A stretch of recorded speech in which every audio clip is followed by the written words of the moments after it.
Hello guys. Hello guys. Hindi ako makapagsalita ng malakas. Hello guys. Ayan po pangalawang inject ko na sa aking kagat ng aso. Akala ko guys dito pa rin ako tuturukan do sa pangalawa. Hindi na pala. So ako ay nakahinga na ng malalim kasi kanina pinagpapawisan ako. Akala ko talaga dito na naman ako tutusukin sa aking kagat ng aso eh. Sobrang sakit. Kasi sabi niya sa braso na daw niya ako tuturukan. So ayun, nakahinga-hinga na si Mommy Pearly Boags.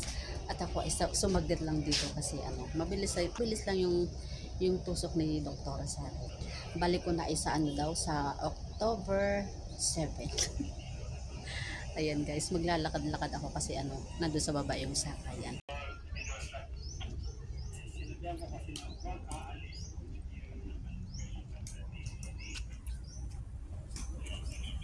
Ay buti na lang may angkas. Ayan, hindi na ako maglalakad ng malayo kasi walang jeep dito guys.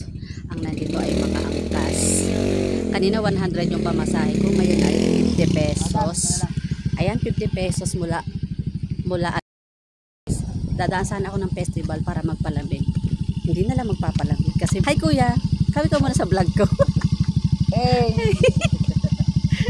Ayan, 50 pesos daw si kuya. Alam mo kuya, yung sinakit ko kanina dito hanggang Southeast Station hanggang dito 100. Ay, ganun. Eh kasi, bahala siya. Basta sinigil niya ako ng 100. So wala akong magagawa, kailangan ko pumunta dito. Kaya nagbayad na ako ng 100.